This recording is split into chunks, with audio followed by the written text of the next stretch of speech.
Hi everybody, it's John Thompson again. I'm here for part 6 of my video series on the Trumpeter 1/350th scale USS New York.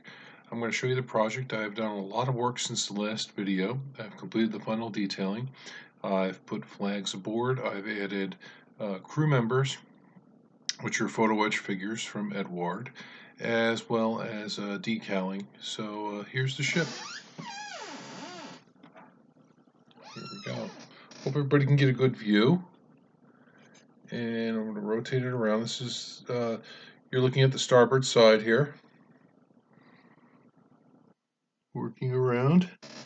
One of the features that you're going to notice is the name on the stern. I know it appears backwards in the camera. The lettering is correct. I actually had to do the New York lettering myself freehand. I had some microscale US Navy letters and numbers, so I was able to do that. The numbers themselves, too, on the hull, the 34s, were all replaced with microscale decals, so I was able to use that in the set as well.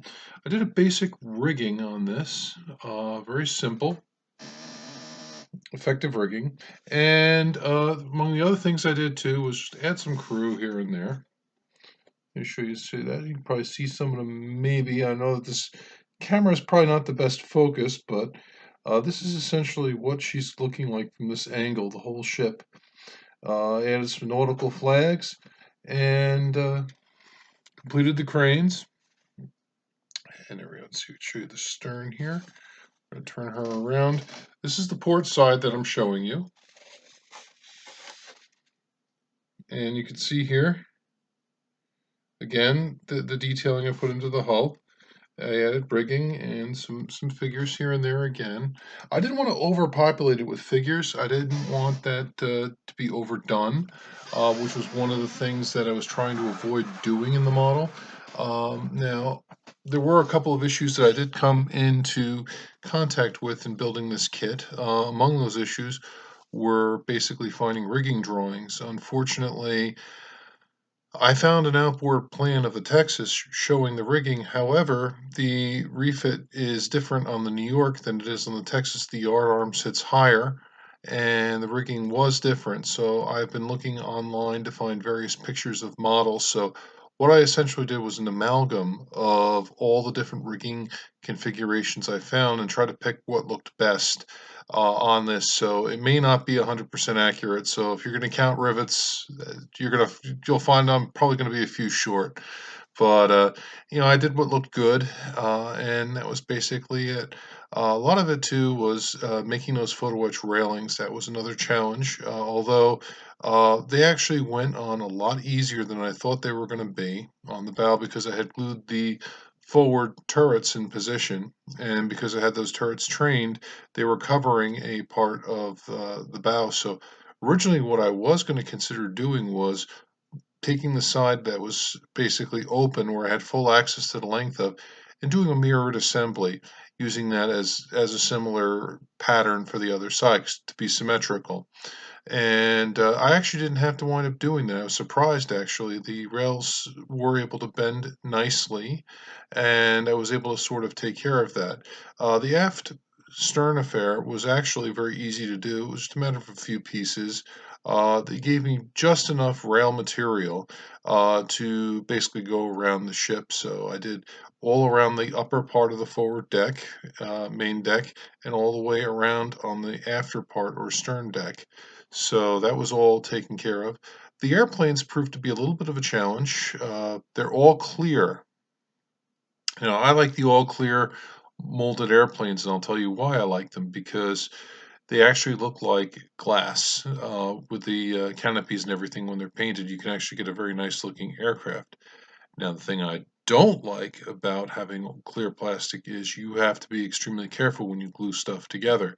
You got to make sure that the liquid cement doesn't run with its capillary action and cause the glass to craze, or the clear plastic to craze. Even though it's a very small area, you can get away with painting it over, as I had to on the model now. I also had to scrounge for decals again, like I did on the Texas, because I didn't have enough decals for the planes. So I I put both aboard, and that was something that was a challenge.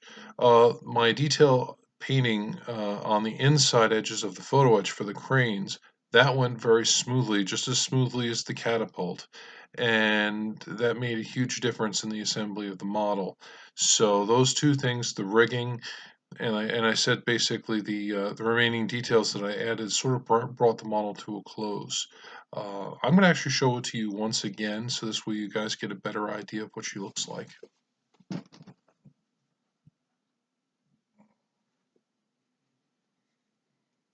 Here you go. Everybody can see okay. I'm going to rotate it around slowly so this way you guys get a good view of it. And that's the one thing I don't like about this camera on this computer is it mirrors everything, so it makes it look backwards, and I apologize for that. But here you go. And the starboard side again.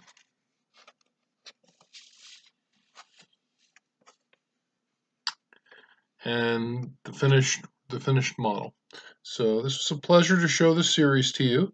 And like I said, one of the things you want to be careful with in the trumpeter model set like this is not to use their ship's name that they give you. They intended you basically to wrap the New York name all around that stern. It's a double-ended stern. Looking at prototype pictures that were U.S. Navy standard, I noticed that it's just like the Arizona and the Pennsylvania, where you're going to have two sets of names, one on the port side, one on the starboard side. That was basically how they did the ships back then. So that's something that you'll have to pay attention to when doing that. Now, is it easy? Is it easy to letter things freehand? No, it's not, and I'll tell you why. You'll have decals, you'll get it nice and perfect, and you'll put the micro sol on, which I used actually on those decals. And what will happen is the decals will shift sometimes, depending on how well the microsol took. So it'll take a couple coats, but usually I dab it on with a Q-tip very carefully. Try to avoid that as much as possible. Now, the other things too that I like to do is make sure that your decals are fresh. That is very important when you're doing any model work. You want to avoid the decals that basically will disintegrate on you. I've had that happen to me too in the construction of a couple models. In my time doing the mainly the older kits I would get from people. I built a 1950s model of the USS United States, so basically those kinds of things would be present. So on this kit, it wasn't so much that, it was just basically that the decals, there weren't really enough decals. The quality of it, I thought in the beginning they looked good, and I did say that in the beginning of the series, but they were actually not good. I think the Texas decals were actually better by comparison because the numbers were smaller in proportion for the camo scheme. Here they're a little bigger, and like I said, I had to sort of pick something that was more the happy medium.